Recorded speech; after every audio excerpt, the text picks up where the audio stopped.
चलिए question number 4 from exercise 8.1 NCERT book, है ना। क्या दिया गया था? Given 15 cot A equal to लिखा होता 8, पूछा गया था साइन ए और सेक ए का वैल्यू पूछा गया। सो है कैसे कैलकुलेट किया जाएगा सर? देखिए साइन ए और सेक ए ये दो फार्मूलाज आपको याद होना चाहिए, ठीक है ना। कि साइन क्या होता है?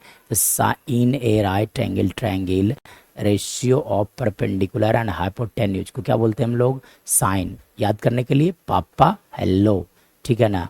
कॉस, कॉस रेसिप्रोकल होता है सेक का, है ना। यानी कि कॉस ए क्या होता है?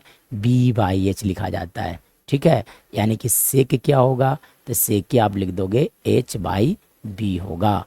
यानी कि इस, है ना, अगर साइन ए और सेके का वैल्यू चाहिए तो कुछ नहीं करना है, पी बी और एच मालूम होगा तब आप कैलकुलेट कर सकते हो। चलिए अभी देखिए यहाँ से क्या लिखा हुआ था, 15 कॉट ए इजकल टू लिखा गया था 8, तो यहाँ से लिखा जा सकता है कॉट ए इजकल टू लिख सकते हो आप 8/15।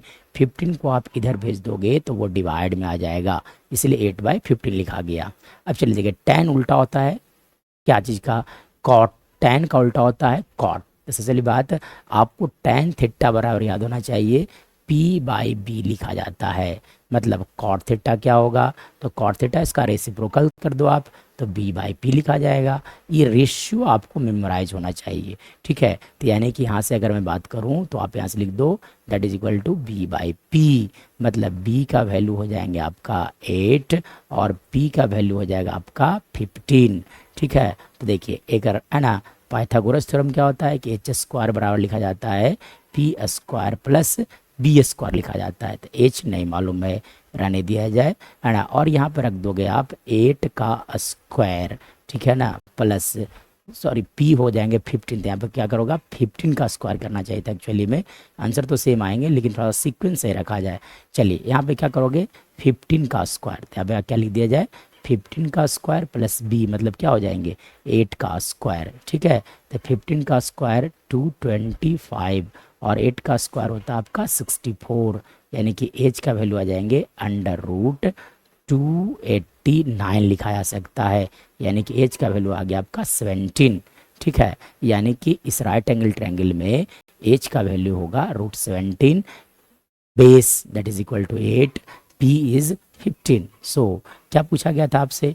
पूछा गया था कि what is the value of sine A. तो साइन ए कैसे कैलकुलेट करोगे आप? तो अगर मैं बात करूं साइन ए के बारे में तो साइन ए क्या होगा? तो देखिए साइन ऑफ ए का वैल्यू लिखना था, ठीक है। तो देखिए साइन ए, तो साइन ए क्या होता है? Sine A is the ratio of perpendicular and hypotenuse. So P by H, तो पी कितने हैं 15, इसलिए 15 लिख दो बाई एच मतलब 70 लिख दिया जाए। सेक ए क्या होता है? Ratio of base and hypotenuse. तो बेस देखा जाए, बेस कितने हैं 8 है, तो बी, है ना। अब बाई क्या लिख दोगे आप? सॉरी बी बाई एच नहीं, सॉरी ये गलत हो रहा है। यहाँ से लिखा जाए सेक ए कॉस का उल्टा होता है, ठीक है ना।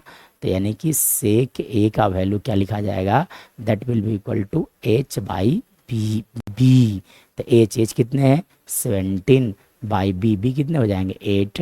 This is our right answer.